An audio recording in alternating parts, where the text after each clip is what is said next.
चाल है।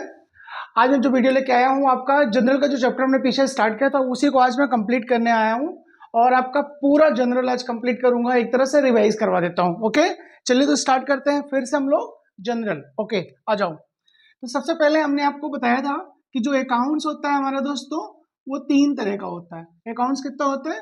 3 टाइप्स का होता है। अकाउंट्स आपका 3 टाइप्स का, एक आपका पर्सनल, दूसरा आपका रियल और तीसरा आपका नॉमिनल। ये तीन होता है, ये तीन होता है। अब इसको पहचानना है, रियल को पहचानना है, पर्सनल को पहचानना है और नॉमिनल को।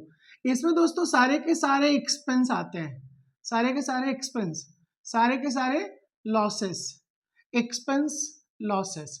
यहाँ पे आपका सारा का सारा इनकम भी आएगा और यहीं पे सारा का सारा आपका प्रॉफिट भी आएगा।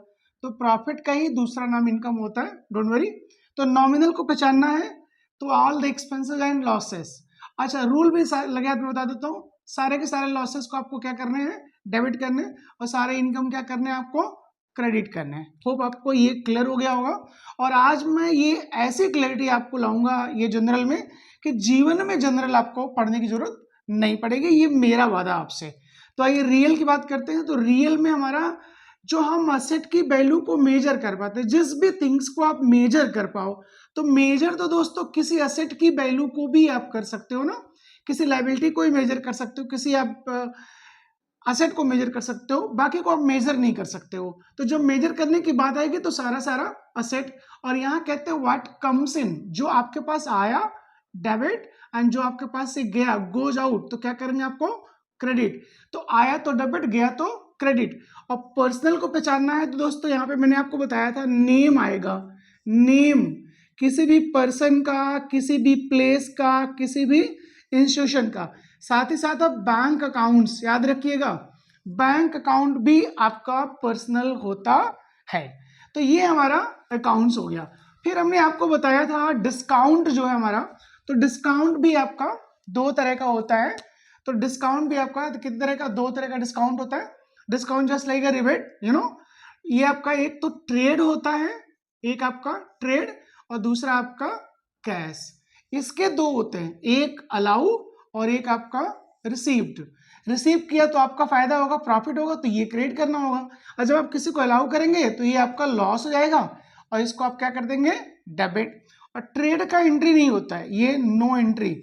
अब आप सोच रहे हो ये होता क्या है? सिंपल ट्रेड डिस्काउंट जो है आपके बिजनेस को एक्सटेंड करने की बात करता है, ये भी रिबेट ही है, पर ये बिजनेस को क्या करता है? एक्सटेंड करता है। और ये आपका कैश डिस्काउंट जो होता है ये प्रॉम्प्ट कलेक्शन के, तुरंत आपको पैसे मिले। आप किसी को बोलो, मान लो सब कुछ करो, किसी को आपने 10,000 दे रखा है, उसको बोलो आप एक काम करो 9,000 पे कर दो, वो तुरंत आपको पे कर देगा। यानी 1,000 उसका क्या हो जाएगा? फायदा, और आपका क्या हो जाएगा? नुकसान। तो जिसका नुकसान होगा वो लॉस हो गया, डेबिट हो जाएगा, और जिसका फायदा हो गया वो क्रेडिट हो जाएगा। ओके, इसके अलावा हमने आपको बताया था कि कोई ट्रांजेक्शन क्रेडिट है, कोई भी ट्रांजेक्शन क्रेडिट है या कैश है, आप इसको पहचानोगे कैसे? क्रेडिट ट्रांजेक्शन में दोस्तों कोई भी ट्रांजेक्शन होगा उसमें नेम आएगा। क्या आएगा? नेम आएगा। अब पेमेंट के बारे में कोई इंफॉर्मेशन नहीं दी होगी, नेम गिवन होगा, पेमेंट के बारे में कोई इंफॉर्मेशन नहीं दी होगी। For example, x purchase goods from Ram, x purchase goods from Ram, तो राम से खरीदा एक्स ने। ओके, पे किया नहीं पे किया ये नहीं दिया हुआ है, लेकिन नाम आ रहा है, किससे खरीदा नाम आ रहा है, तो क्या हो जाएगा? ये क्रेडिट ट्रांजेक्शन। तो किसी भी ट्रांजेक्शन में नेम गिवन हो और पेमेंट की इंफॉर्मेशन ना दी हो, दैट टाइप्स ऑफ ट्रांजेक्शंस आप ट्रीट करोगे, you will treated as a क्या? Credit transaction.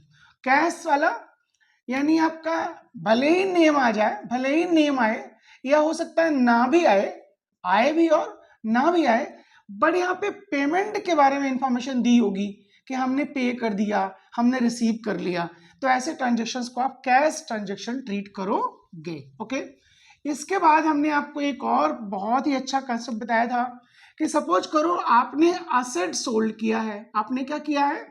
असेट सोल्ड किया है। असेट आपने क्या किया है? सोल्ड किया, या आपने असेट परचेज किया है। तो दोस्तों जब आप असेट को सोल्ड करोगे या परचेज करोगे, तब आप वहां पे आप सेल यूज नहीं करोगे, आप वहां पे परचेज यूज नहीं करोगे, आप उस जगह पे पर्टिकुलर असेट का नाम मेंशन करोगे, आप असेट का नेम मेंशन करोगे। तो ये तो हो गया हमारा बेसिक। इसके बाद हमने आपको बताया था कि आप रट लो भाई, रट लो। अगर आपको कैश रिसीव हो रहा है, कैश क्या हो रहा है, रिसीव हो रहा है, बैंक आपको रिसीव हो रहा है, रिसीव हो रहा है, आप कर दो डेबिट। और अगर यही जा रहा है, आप पे कर रहे हो, तो क्या कर दो, क्रेडिट। इस कंसेप्ट पे आप समझ लो 80% का जनरल क्लियर कर लोगे। 80% जो भी एंट्रीज होती है उसको आप क्लियर कर लोगे। कैसे, आइए मैं आपको दिखाता हूं। सपोज करो हमने सैलरी पे करा, पेड सैलरी। जब आप सैलरी पे करोगे तो पैसा आपका क्या होगा, जाएगा। तो कैश को करो क्रेडिट, कैश अकाउंट कर दो क्रेडिट। अब किसके लिए दिया, सैलरी, तो salary account debit to cash. अब जरा इसको हम लोग रूल पे फिट करते हैं, देखो रूल पे ये एप्लीकेबल हो रहा है कि नहीं हो रहा है, ये जा रहा नहीं जा रहा। वहां पे सैलरी हमारा एक्सपेंस होता है और एक्सपेंस नॉमिनल अकाउंट होता है, और नॉमिनल कहता है सारे के सारे एक्सपेंसेस क्या होते हैं, डेबिट होता है। देखो फिट बैठ गया। कैश हमारा जो है ये होता है आपका मेजरेबल वैल्यू है कैश का। ये कंसेप्ट हमारा होता है किसमें, असेट की बात करता है, रियल की बात करता है। और रियल क्या कहता है, रियल कहता है what comes in debit and what goes out credit. तो यहां तो मेरा कैश जा रहा है ना, तो कर दो क्रेडिट। तो देखो आपका ये जो हमारा गोल्डन रूल है अकाउंटिंग का, जो पर्सनल, रियल और नॉमिनल में, तो वो रूल पे भी ये फिट बैठता है।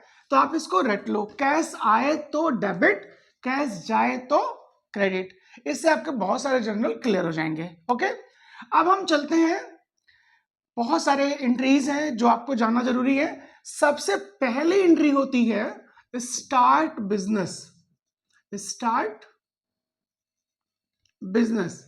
जब भी आप अकाउंटिंग की बात करते हैं, और अकाउंटिंग मैंने आपको ऑलरेडी बता चुका, बहुत बार बताया है, जो मॉनेटरी नेचर के ट्रांजैक्शंस है, किस नेचर के, मॉनेटरी। तो मॉनेटरी नेचर के ट्रांजैक्शंस को ही आप रिकॉर्ड करोगे, यानी जो फिनेंशियल होंगे दोस्तों, जो हमारे फिनेंशियल नेचर के ट्रांजैक्शन होंगे, जो मनी के फॉर्म में होंगे। अगर आपसे कोई कहे चलो घूम के आते हैं, तो कोई पैसा नहीं लगता, कोई फाइनेंशियल ट्रांजैक्शन नहीं होता, कोई लेन देन नहीं होता वहां पे कुछ भी आपका, तो ऐसे जगह पे एंट्री नहीं करनी होती है। तो start business with, start business with cash rupees 80,000, 80,000 का कैश से आपने बिजनेस स्टार्ट किया। साथ में आपने स्टॉक रुपीज 30,000, स्टॉक भी आपने 30,000 लगाया। एक आपने बिल्डिंग लेके आई, आपने क्या लेके आया, बिल्डिंग लेके आए, और बिल्डिंग का जो वैल्यू है वो 1 लाख से सपोज करो। तो ये बहुत सारी चीजों से आप बिजनेस स्टार्ट करते हो या कर सकते हो। तो कुछ नहीं करना है, हमें एंट्री करनी है बिजनेस के बुक में, याद रखिएगा बिजनेस के पॉइंट ऑफ व्यू से करना है। तो बिजनेस के पास कैश क्या होगा, आएगा, और कैश आता है तो क्या करना है दोस्तों, डेबिट। वाव, तो कर दीजिए डेबिट, कितना, 80,000। स्टॉक आया, और स्टॉक हमारा एसेट होता है, और एसेट में भी व्हाट कम्स इन डेबिट। तो एसेट यानी स्टॉक भी हमें क्या करना है, डेबिट करना है। तो स्टॉक अकाउंट भी डेबिट कर दिया हमने। हम बिल्डिंग लेके आ रहे हैं, आप बिल्डिंग को भी क्या कर दीजिए, डेबिट कर दीजिए। तो आपका बिल्डिंग हो गया 1 लाख का, स्टॉक हो गया 30,000 का। तो टोटल जो आपका इसका आ जाएगा, है ना, ये आपका कैपिटल में ट्रांसफर हो जाएगा। किस में ट्रांसफर हो जाएगा, कैपिटल अकाउंट्स में। तो टोटल लगा दीजिए, तो आपका 2,10,000 का आपका आ जाएगा कैपिटल। ओके, सिंपल कंसेप्ट ये बनाओ कि आपके बिजनेस में जो जो आए, है ना, रियल अगर रिलेटेड है, रियल अकाउंट से रिलेटेड है, तो पैसे से है, बैंक से है, स्टॉक से है, बिल्डिंग से है, मशीन से है, तो जो जो आए सब डेबिट करो। और किसके लिए हमने बिजनेस स्टार्ट किया, तो बिजनेस स्टार्ट तो दोस्तों किससे होती है, कैपिटल से होती है। तो सारे टोटल लगा करके ट्रांसफर कर दोगे किसमें, कैपिटल अकाउंट्स में। या ऐसा भी लिख सकते हैं स्टार्ट बिजनेस, या फॉर कैपिटल रुपीज 80,000, तो वही 80,000 हमारा क्या हो जाएगा, कैपिटल हो जाएगा। तो ये हमारा एंट्री होता है कैपिटल लगाने का, सिंपल, कैश लगाया तो कैश डेबिट, बैंक लगाया तो बैंक डेबिट, बिल्डिंग लगाया बिल्डिंग डेबिट, स्टॉक लगाया स्टॉक, यानी एनीथिंग जो भी आप इंट्रोड्यूस कर रहे हो एज ए कैपिटल, सबको कर दो डेबिट और कैपिटल कर दो क्रेडिट। होप आपको इतना क्लियर हो गया होगा। अब जो है, जो मैं जनरल करने जा रहा हूं, छोटे छोटे जनरल करूंगा जल्दी जल्दी ताकि आपके कंसेप्ट क्लियर हो जाए।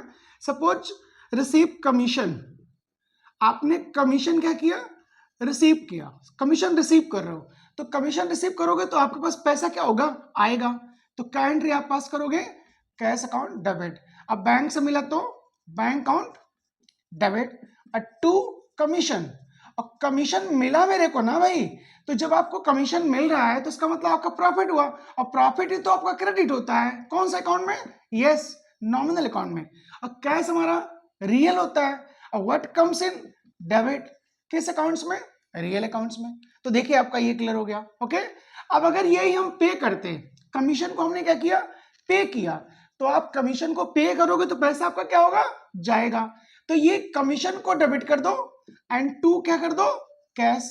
फिर देखो आपका कमीशन हो गया आपका नॉमिनल अकाउंट, और लॉस हो गया क्योंकि हमने पे किया, तो डेबिट कर दिया हमने, all the losses and expenses are debit in case of किसमें, इन केस ऑफ किसमें, बोलिए भाई, नॉमिनल अकाउंट्स में।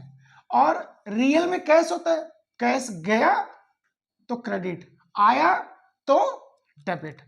क्लियर हो गया।